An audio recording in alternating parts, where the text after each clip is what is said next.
Patricia is not new to us. She was a speaker rather recently and an excellent one. We all kind of fell in love with her. In fact, we were asking her if she would be interested in serving on our board. So we're so excited to have her back. Patricia V. Hayes, JD, is a licensed attorney who serves as an executive advisor, career empowerment coach, and authentic networking strategist. She empowers professionals to up-level their careers during life transitions by creating personalized career plans and building strengthened professional networks. She is the owner of PVH Consulting Group, LLC, a strategy, consulting, and leadership development firm. Previously, she has served in senior leadership roles at the local, regional, and state levels, including being a senior advisor to a state senator, lieutenant governor, commissioner of education, and university system chancellor.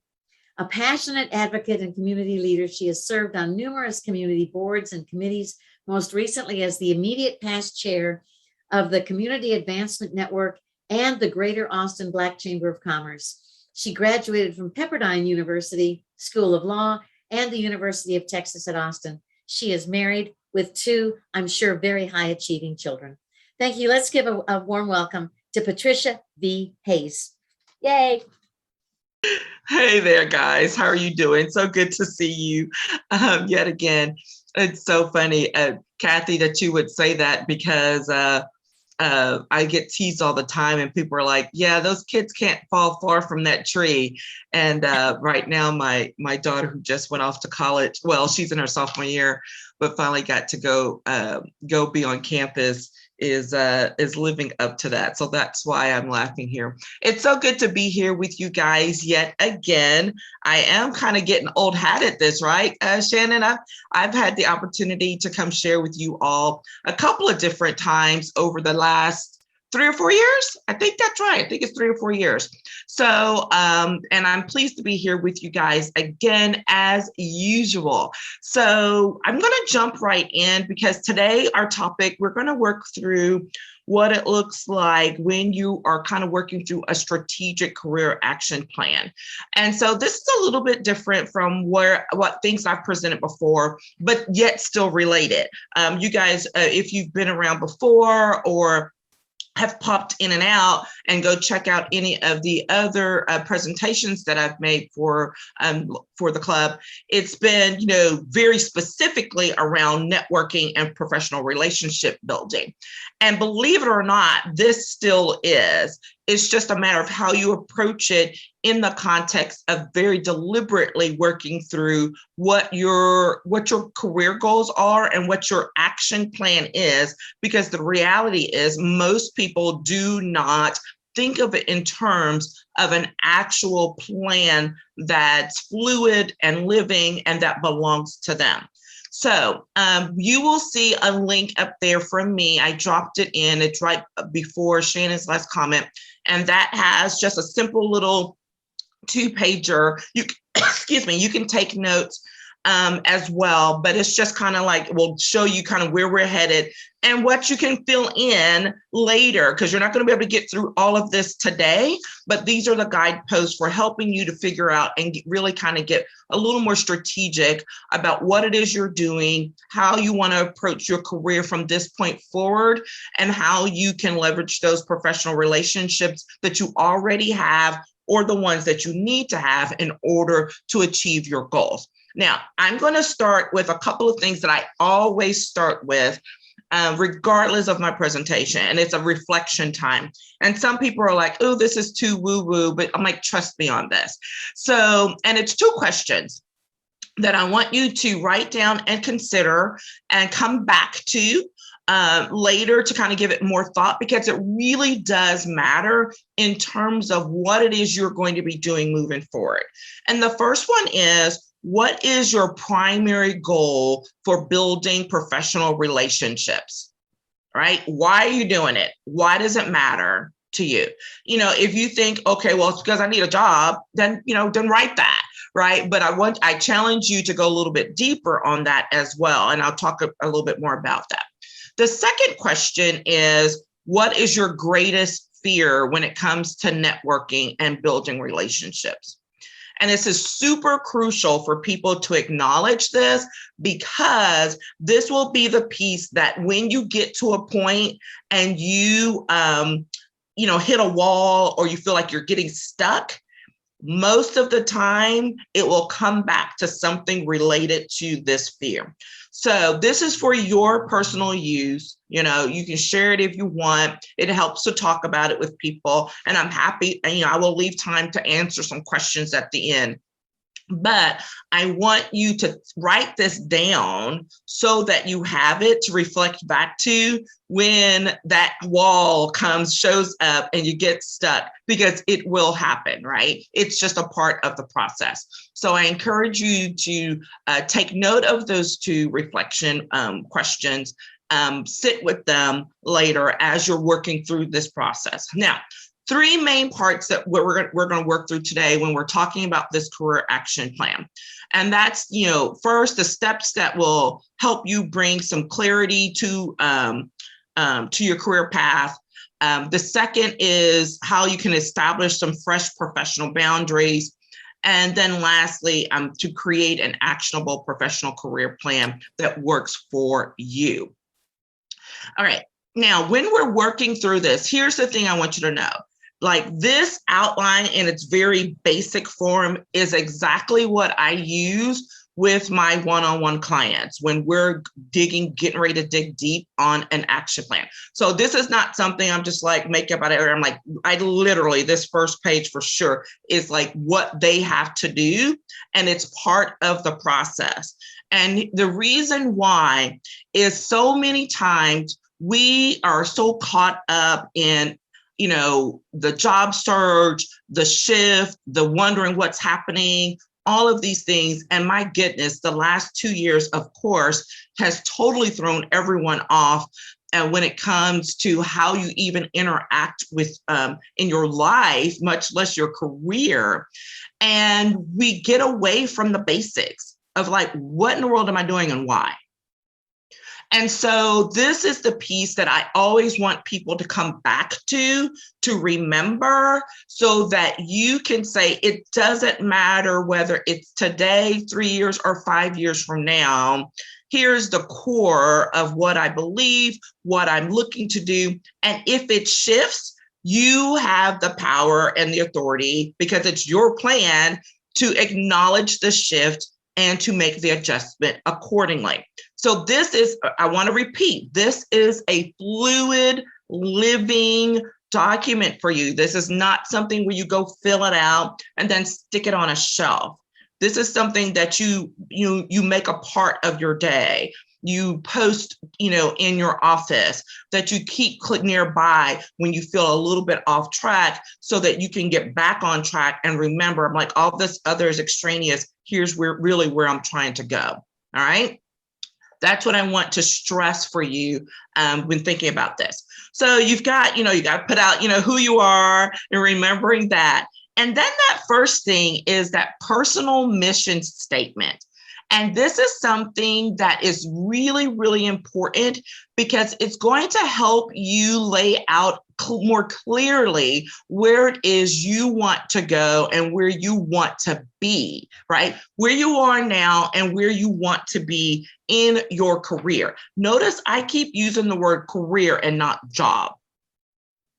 Right? Because a job can be something you do. A career is something you're living to grow into. Okay. And so, oh my goodness, we got some blinking going on there. And so what you want to do is think about what it is. It doesn't matter. You can change jobs, but still, fulfill your career goals. So again, thinking much more high level in a very strategic manner. And this is why this personal mission statement is so important, because it helps to create some boundaries for you, so you don't feel like you're just floating out in midair with no idea of what it is you want to do next. All right. And so the reason why you want to do it is you want to make sure that you are in alignment with your values, and that you're finding with the values that you find most important, okay? As well as being able to focus on the way in which you want to impact the world, how you want to give back, how you want to interact, right? How you want to move forward as a professional. So when you're doing this, then the question is like, what are you talking about? What is this mission statement? A lot of times we think about in two ways, mission and vision. And mission, we're really talking about today, right? It's describing the way in which you live your life. And and kind of leads forward into like, what's your legacy? How are you wanting to interact as a professional, and so that you're leaving a legacy? And some people's like, you know what, that's for organizations. Are like, no, we all have those things. If we have family, if we have kids, if we have nieces and nephews or other folks that we feel close to, there's something that we want to leave for them, that we want them to learn from us. So this is important so that you can do the work that is fulfilling and important to you today, so it can be modeled for those whose lives you wish to impact or those who are looking to learn from you. You will be surprised at the people who are following in your footsteps at any given time. I am always, always surprised at the people who reach out to me out of the blue, seemingly, to say, thank you for continuing to share. And I mean, it literally just happened to me 2 days ago. An old colleague that I haven't talked to probably in 10 years, had no idea. I put out another post on LinkedIn and they connected with me privately to say, thank you for continuing to put this out there. They're always so meaningful and I find them so helpful. Had no idea she was even reading my stuff. Okay, so don't think that what you're doing doesn't matter. It does matter. And if it's just one person whose life you impact from the work that you do, it is absolutely worth it. So I want you to always think about that, even as you are in this transition, because here's the thing. I've been through a number of transitions. My goodness, you saw and heard my background. So I've had some from political perspectives, and those are not so nice, right? But the reality is that even in those transitions was some of my richest experiences that now allow me to be able to share with other professionals who are going through transition, and I can help to make it so that their transition's not as rough. So don't think that whatever you're doing and going through now is not worth anything or that it doesn't mean something, because it absolutely does. It's not just getting the new job or the new career that matters. It's how you're getting there. The journey getting there is just as important. And this is a great time for you to be able to dig a little deeper about what is it, how is it that I'm living? How is it that I want to live moving forward? For some people, it's like, you know what, I am ready to be off the struggle bus. So yeah, I need to make sure that I have X number of dollars going this way. For other people are like, you know what, I don't even care anymore. I want to go live on the beach somewhere. So what do I need to do to get to that point, right? No judgment about what it is, but it's really important for you to acknowledge it actively, not passively, okay? When you're talking about a vision, a lot of times that's looking to tomorrow, right? It describes how and where you pictured yourself in the future. So that's that distinction, very simply when people are like, what do you mean mission versus vision? And because vision can be like, okay, I really am looking ahead. Mission is about today I want to live this way. Tomorrow I want to live this way, and moving forward, it's going to stick with you. The first time I wrote my own personal mission statement was, I don't know, maybe 20 years ago. And yes, I am old enough to have written one 20 years ago. And, and I pull it out every once in a while. And it kind of gives me chills because it still remains so on point. And that is just really eye-opening for me every time I do that, because I'm like, maybe I need to update it. Maybe I need to look at it a little bit more. And I go back and it's like, no, I wrote as my mission statement, this is roughly, I don't have it sitting here in front of me, but that I want to make sure that I utilize my skills and abilities to impact the lives of people in a way that supports them with their educational goals, that gives them full empowerment and helps them to learn how to be better advocates for themselves. Notice I don't say what jobs I want in order to make that happen. I've described what I want my legacy to be, not what I want you to say, oh, she had this job. Okay. So again, and someone asked kind of about repeating it. I don't know if it's going to be exactly the same, but roughly, my personal mission statement that has rang true for years is that I want to make sure that I utilize my skills and abilities to help provide educational opportunities to people so that they can live more empowered lives. They can learn how to be greater advocates for themselves so that they can help themselves and others. Now, I've been a lawyer. I am a lawyer. I've been a registered lobbyist. I'm doing executive coaching. What are the consistencies in there? Advocacy, learning lots of information. I mean, hello, that's what lawyers do. That's what lobbyists do, is you get access to lots of information, distill it down to its core pieces, and then deliver it back out to other people to help them make decisions that may impact their lives. And building these relationships and helping people figure out how to utilize the relationships they have so that they can make empowered decisions and be an advocate for themselves moving forward.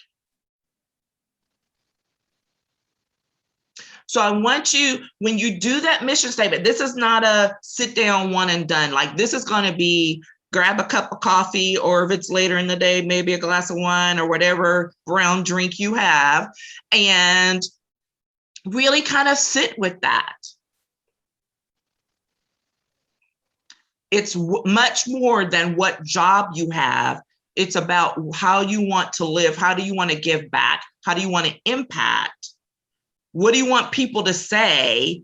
And it's a little morbid, but it's very accurate and true. It's like, if you're reading your obit, what does it say? What does it say about you? What are people saying about you? All right. And this matters because you're backwards engineering how you're moving forward today, from today forward. Okay. And I spent a little time there, but it's one of those pieces where it really does matter. All right. All right. The next one, when you're really looking for that clarity piece, is the favorite quote. And this may change, but this is all about inspiration. This is very personalized. Okay. So what inspires you today may change, in a month or two or whatever. But most of us have some person or thing that has really provided a consistent source of inspiration, but we don't consistently keep up with it and acknowledge it. This is your opportunity to put it on paper, right? To acknowledge that this is where it comes from. So for me, I have several, but one of the ones that I love is Robert Frost of The Road, The Road Less Traveled, that poem. And it always comes back to me at times when I'm in midst of, some transition myself, or I'm like, what am I going to do next? And that poem will pop out and I have to go dig for it or whatever. So, I said, I'm not digging for it anymore. I bought myself a little Robert Frost Classics, book, and I keep it handy. And then when I'm really like, oh my God, I need access, I've printed it out and posted it so I can see it. Okay, so that's one of them. I have some other, some Eleanor Roosevelt quotes and different folks. Keep them close. I literally for years kept a quote journal, just a little skinny journal that I'd keep on my desk. And when something would strike me, I would literally write that, or cut and paste it. We can do all this electronically now. I'm a tactile person, so I like to actually engage with it and write it down. But keep it. This is a space for you to do that. Because as I said, there's lots of transition, there's lots of things going on. And when you need a point of clarity and okay, I need to set, do a reset, this is something you can come back to and remember, okay, hey, this really struck me well. What is it about it? How can this help me move forward? What is that source of inspiration? Here's my reminder. Let me go check out, this location so that I can feed my soul again and get back on track. All right. Okay. So that's that first set. Now, when you're working to establish those boundaries, this is the second one and the second set. And that's that portion where we're talking about the goals and expectations for your career. And you're like, well, what does that have to do with boundaries? Guess what? If you do not draw a box around what it is you want to do, you will not get anywhere. The boundaries are all about drawing the box is not to box you in. It's actually to create freedom for you so that you know kind of where you're headed, as opposed to feeling like you're floating around in space. And that's one of those things that is completely contrary to conventional wisdom, right? Because everything we're taught is don't get boxed in or whatever. And yeah, there are times when it's like, yes, think outside the box, right? Don't let it be limiting to you.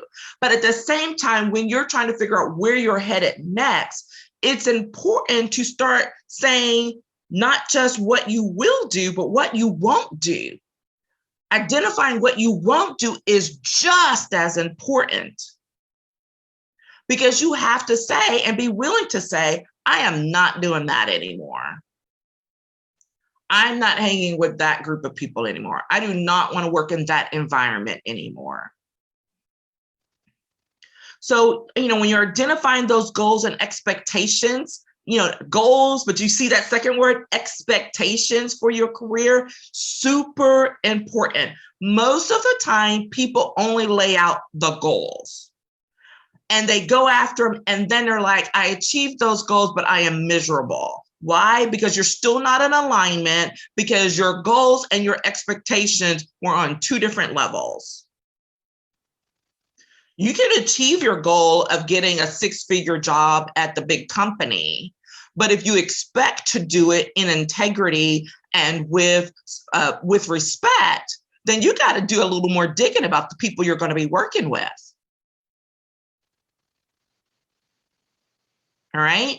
And so this is really important that you look at both the goals and the expectations of what you want for your career moving forward. Acknowledging, writing down, what do I want? In no uncertain terms, no wishy-washy, oh, I'm thinking about this, whatever. No, what do you want? If you want to make a certain dollar amount, write it down. If you want to work with people who don't lie and cheat, write it down. This is one of those things I've had with a couple of clients, and they were writing, and I would listen to them and what they were saying, but they were not catching what they were saying. So I'm listening. I'm thinking of one client in particular where I'm listening and writing down what this person's saying. And they're saying, these are things I care about, and all of this is just what I want to do. And then when we get to the end of that section, I said, so I think you left off a couple of things. You're like, well, what do you mean? What did I leave off? I said, I've listened to everything you said.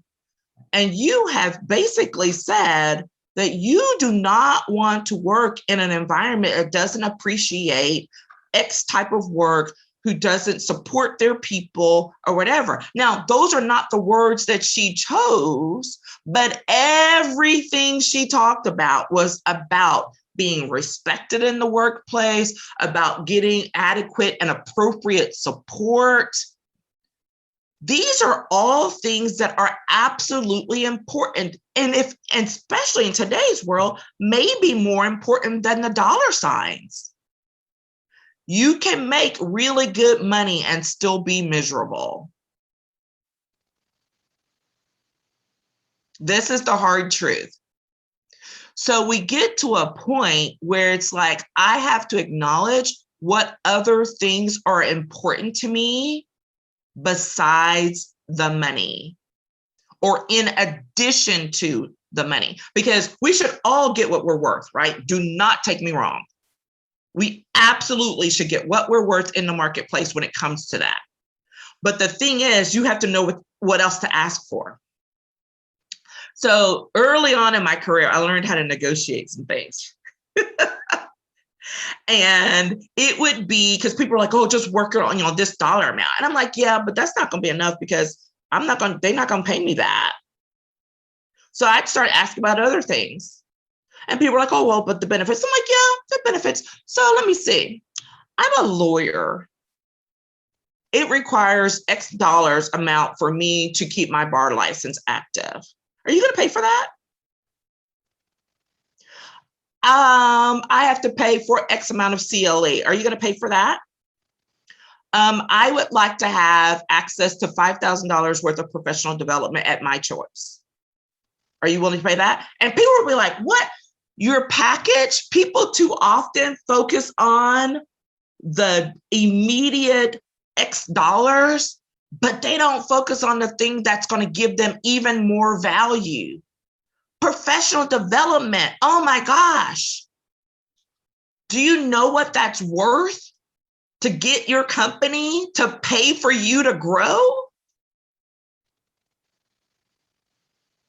So broaden that thought about what it is I want, not just for now, but moving forward. And what are you going to need to get there? So if you know that eventually you want to get to a shift, then go find some professional development that your current company is willing to grow, pay for, because it's gonna, it's gonna benefit them for you to have this.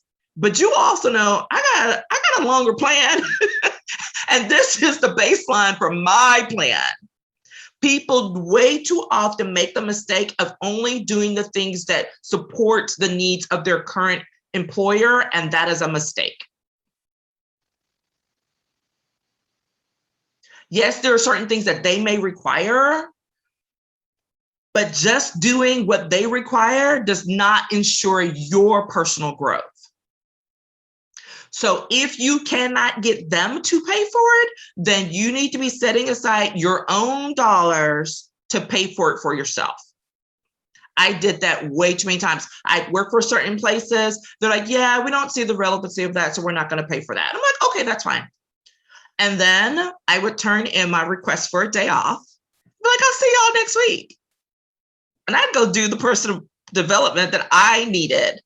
And I paid for it out of my pocket, and I paid for it out of my personal leave. Okay? So what do you want? Be explicit about it.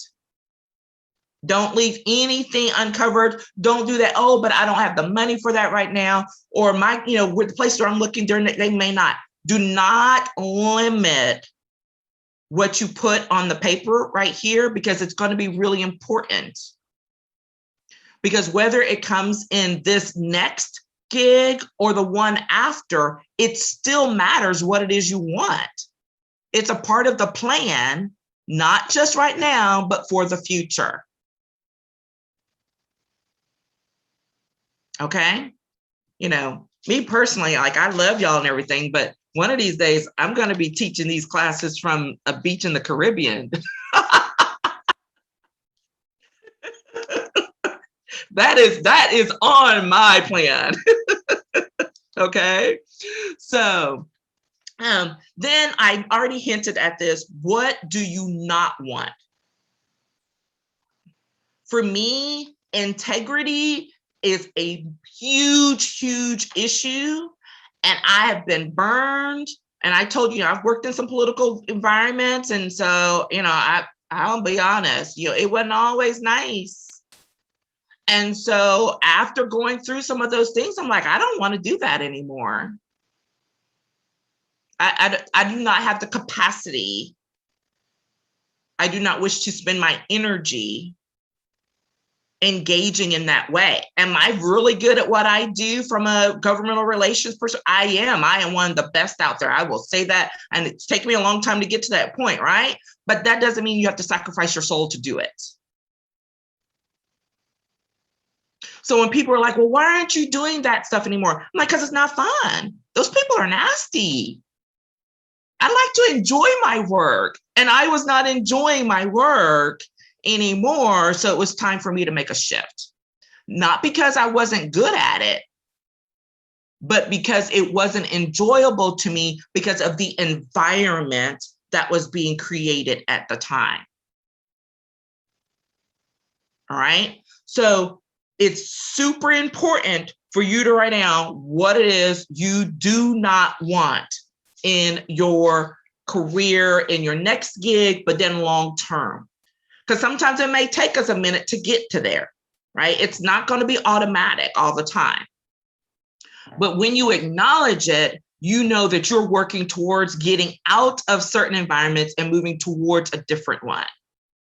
Whether it's an environment, whether it's a geographical location. I mean, I'm not mad. Some people do not want to work someplace where it's 20 below in the winter. And other people are like, yeah, but y'all too hot down there in Texas, right? Those are, it seems laughable, but it's very serious. I've known people, I've looked at some of my business colleagues in the online space who literally moved across the country because they were tired of working in the cold. They moved their entire business enterprise from the Northeast to South Florida.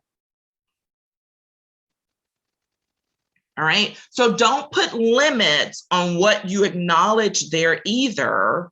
Be very honest with yourself, write it down. And then as you're building things out, you're always aware. Because here's the thing, when you start writing these things down, it takes it out of the mushiness of your brain. It makes it real. And whether you realize it or not, things start working in that direction because you're already acknowledging it, and you will be amazed at the things that come to fruition just because you finally acknowledged it. It truly is. Sometimes it's just laughable. You're like, wow, that's crazy. Okay. All right. So those are the first two areas. The third areas are where we're talking about creating that actionable professional career plan, right? So here's the specific, more detailed, and this is where you're going to want to spend some time. And like I said, when I work with people one-on-one, we spend a lot of time here, like extremely detailed. Okay, so I want you to think about this. The first one is, as you'll see on that second page, is who are the people you need to know to accomplish your professional goals. Now, some people will limit this to exact names. That is fine, but it doesn't have to be exact names. It can be types of people, right? So I know that one of my longer term goals is to increase my public speaking on national and international stages. So who do I need? Who are the people I need to know? Well, I need to know a public speaking coach. I need to know some other people who've actually done it. Do I know exactly who those people are right now? No. But I'm writing in this space so that I can start doing the work to find the people who will support me in achieving those goals the way that I want to achieve them. Because there are thousands of speaking coaches out there. There are thousands of, people who do different things. But the question is this someone who's going to align with the core values and things that I've laid out in my mission that's going to help me achieve my mission statement long term? Okay. Don't just jump at the first person who looks like it fits. Get picky. Be picky. All right. Sometimes people are afraid to wait, especially when it's a job and they're like, oh my God, I need that job, and they'll just jump into it and it's the wrong one. All right. It takes a little bit of courage, but it's worth the time to think about it and be like, does this really meet my long-term goals? Does this really meet where I want to go and what I want to do now? I've helped too many people try to get out of something that they jumped too fast into, and now they're like, oh my God, how do I get out of this? Because then they've got all this guilt and all this stuff that we have to work past in order to get them back on track. All right. So think about who are the people you need to know to accomplish those professional goals. Sometimes those people, people got in the way too fast. Yes. Sometimes those people come to you from unexpected sources. They do not come in the way that you expect them to. They do not look like you want them to look. I tell people all the time, I have made some of the best connections sitting at my son has played football since he was 3 years old. Yes, it is possible. We live in Texas. And and I have met so many people sitting in the heat in those stands playing football. My daughter is a dancer. Oh my gosh, how many dance conventions have I attended for hours on end out of town with other parents and whatever? And guess what? I learned a whole lot about people when you're sitting there waiting for that class to end and to feed them and let them go to the next class. Don't limit yourself on where the help and who the people are. One of my favorite stories is a client from a few years back who was in the midst of a major transition, trying to get out of a toxic work environment. And she was a tough cookie because I'm like, look, I know this is a little woo, but trust me on this. And she was like, I cannot do this. I'm like, you can do it. We can do it. And so we were talking, I tell her, I'm like, just keep your mind open about where you're going to connect for people, whatever. Y'all, I promise this sounds like the beginning of some kind of Texas joke, but it is a true story. She literally ran into someone who had a direct connection to the person she needed to meet. It was a priest in a bar, swear to God. And when she came back and told me that, I just hollered, and she just rolled her eyes. She was like, I know, you told me. And I'm like, would you have expected to get that connection from talking to a priest in a bar? No. So do not limit yourself on who the people are and where the resources for meeting the right people are going to come from. Just identify them and leave yourself open to meeting up with them, okay? The next group of area are where are the places you want to go during your professional experiences. This is super important because sometimes we get ourselves in a little box and like, oh, I only get to do X here. And you're like, well, why? Well, and it's like, well, I only get to do this here, but someday I want to travel and go where? Well, I'm like, why can't you do both? Why can't they go together? And they're like, that can happen. I'm like, well, yeah. If you put some time and effort into making it happen, sure it can. Okay? So don't limit yourself again just because your current circumstances don't lend that to that. The minute I was talking with another client who was wanting to shift her work to doing more international work, she's in fund development now, but she wanted to shift to doing some things in more international work. And she's like, oh, but I can't make those connect. I'm like, yeah, you can. I said, just keep doing the work, doing the homework, research the organizations. And before we knew it, literally this person dropped in her lap in the form of a B&B client who had the relationships in an international space that she was looking to make. True story.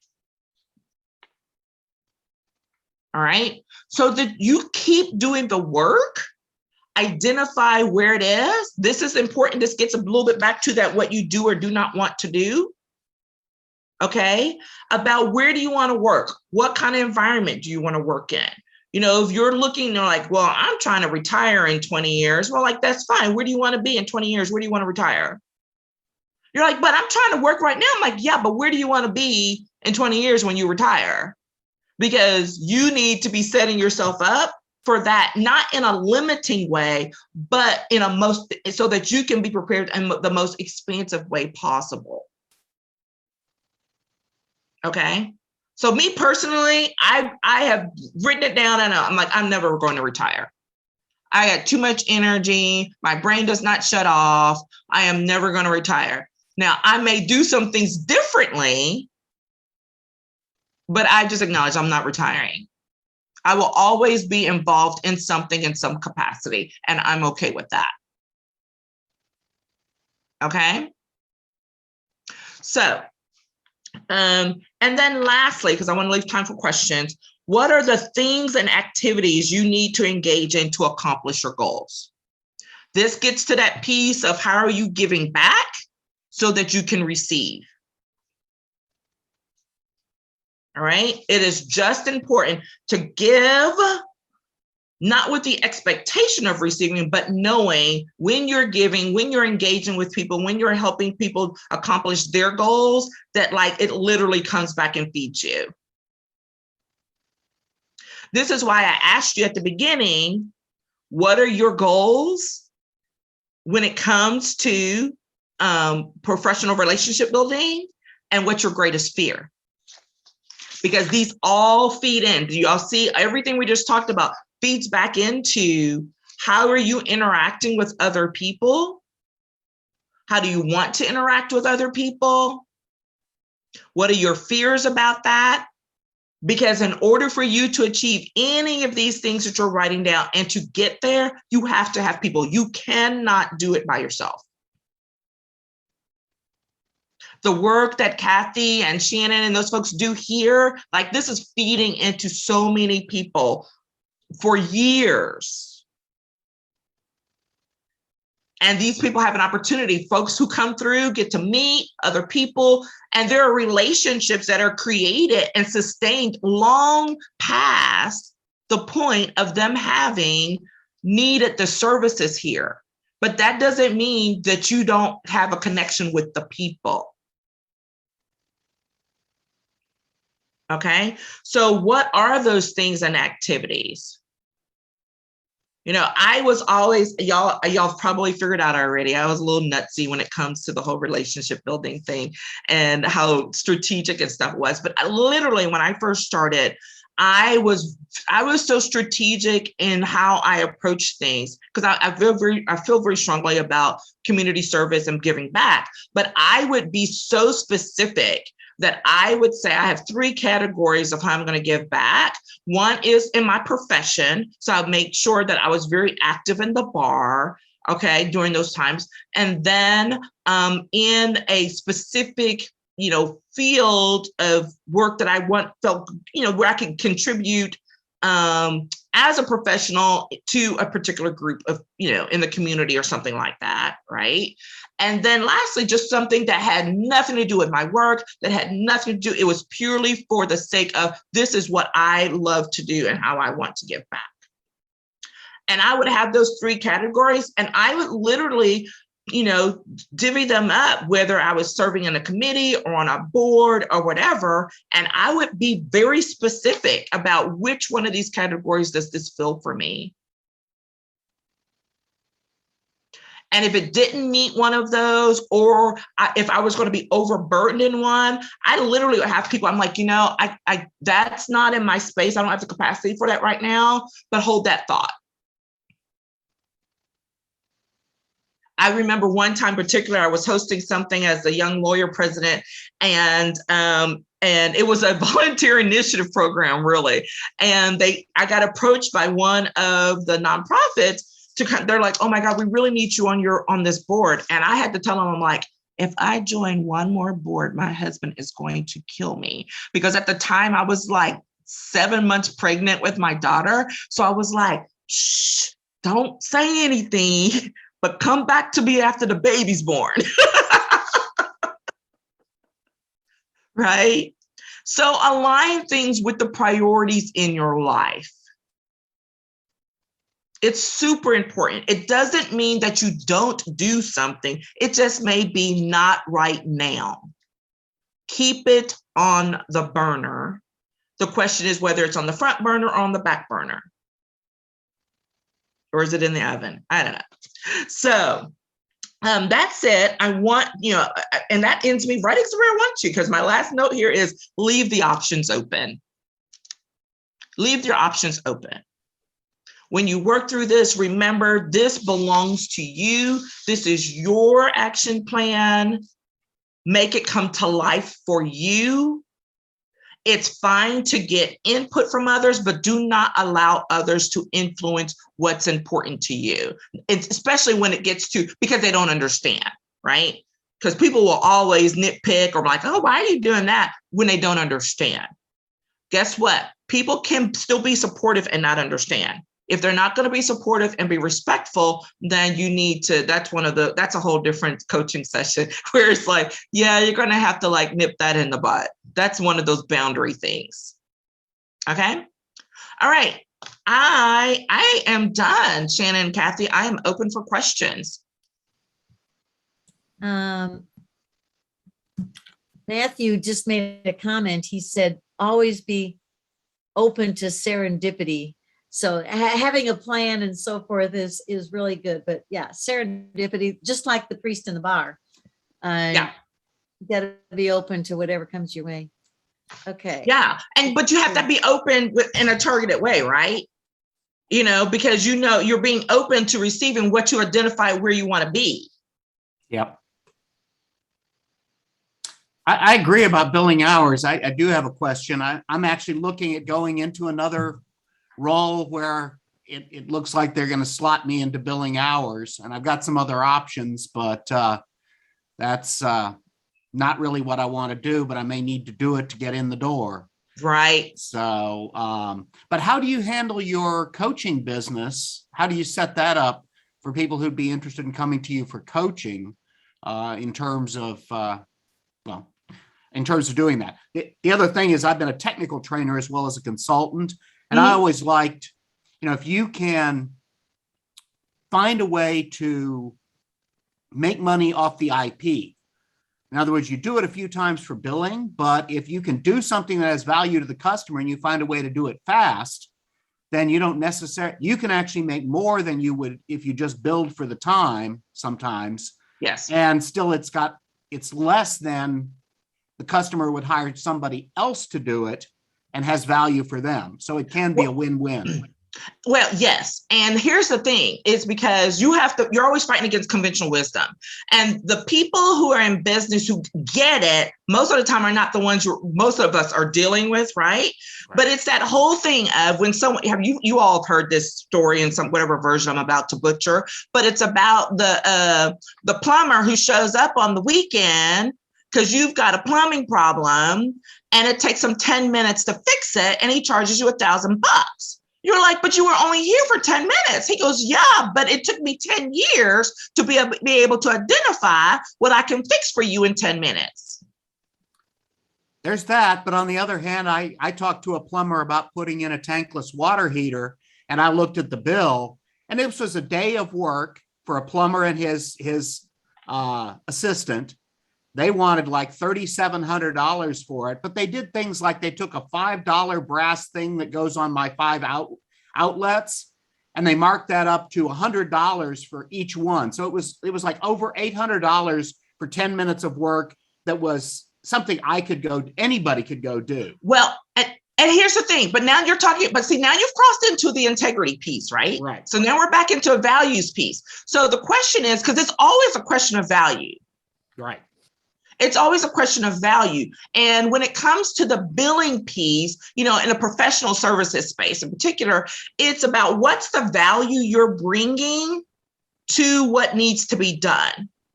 Now, if they want it done and they want to say, but we need 20 hours in order for this to get done, I'm like, okay, but what happens if we hit 21 hours?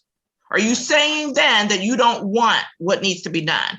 or you want it done, and I know it's really worth 20, as far as a dollar amount, but I know that I am high functioning, and what's going to take someone else 20 hours to accomplish, I can get done in 5. That was literally probably one of my biggest issues transitioning, is because I was so high functioning and always have been, that what would take someone else all this time, I'm like, it doesn't really take that much time.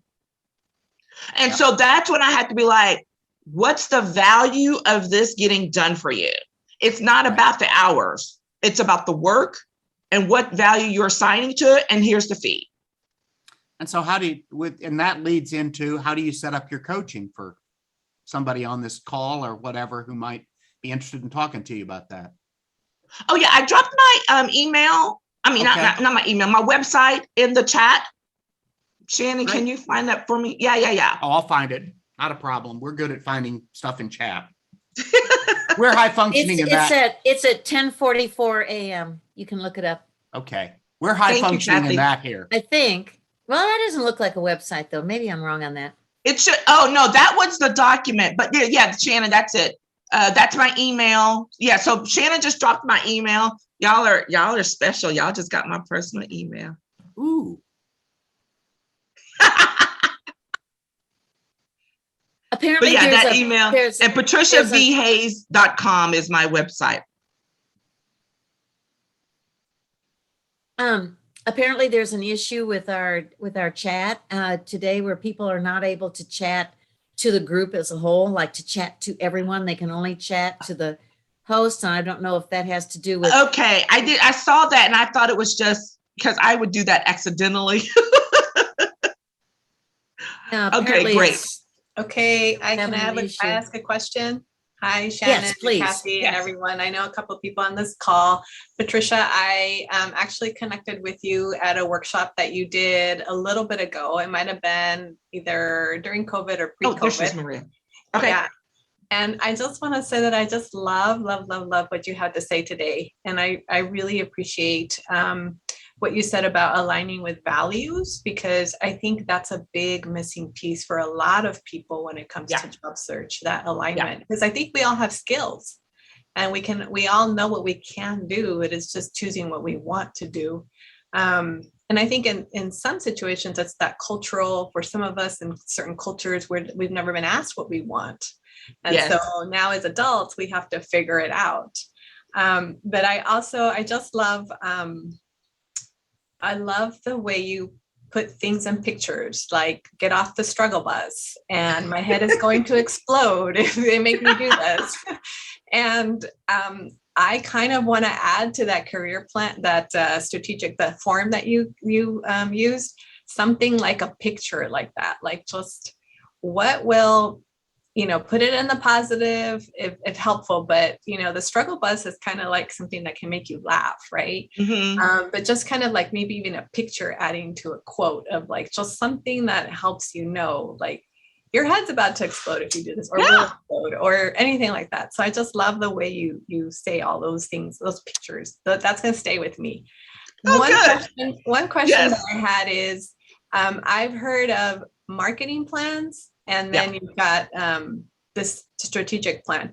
Is that the same thing and you're just giving it a different name, or are they different things from your perspective? No, that's different. Marketing is specifically about visibility.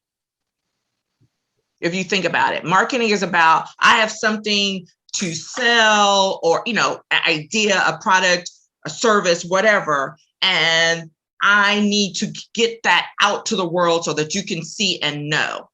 Right? This strategic action career plan, this is for you. Now, there may be a visibility component of it. Like, so when I'm working with people one-on-one, if I recognize that they have a visibility issue, I'm like, okay, we need to work through what your visibility plan is as a part of this. But standing separately, they're two different things. So the common analogy that I will use, because I've done a lot of strategic planning for organizations. And so one of the things people are always like, oh yeah, we have our organizational strategic plan, but they don't have a fund development plan as a part of that. Like they've got a great plan for overall, but they have not laid out how they're going to fund making that happen. And so that fund development plan is a subset of something that needs to be done for that organization. So kind of the same thing when you just mentioned, like your marketing visibility piece, it can be a subset from in this capacity of your career action plan. Everybody doesn't have a visibility, may not have problems with visibility, or it may not be the core thing. So maybe it's a little piece of it versus, okay, no, we need to develop a whole plan. So I have a client like that now who, I do like a part of her plan is she does have some visibility issues with how she approaches things. So we are working that into a part of her plan. And how would you work that into part of the plan? Because I'm looking at the question about the people that you need to know to get you where you want to go. Mm-hmm. Would that be where you would connect that marketing plan? Would that be where you would say, how do you make yourself visible to these people? No, it would probably be an overlay, because I would have a conversation about, and I'd be listening to what it is you're saying you want to do, what you're comfortable doing versus what you're not. And when I'm building it out, you're going to get to do what you're comfortable with, but I'm absolutely going to push you to do the things you're not comfortable with. And it just depends on where that might be. Right. Okay. And so that's why it doesn't fit in specifically to one of these areas, because it very well could overlay over all three of them. Okay, so it's a tool that would be helpful if you need it, but if you don't need it, you could spend your energy doing something else that you really need to be doing. Correct. Thank you.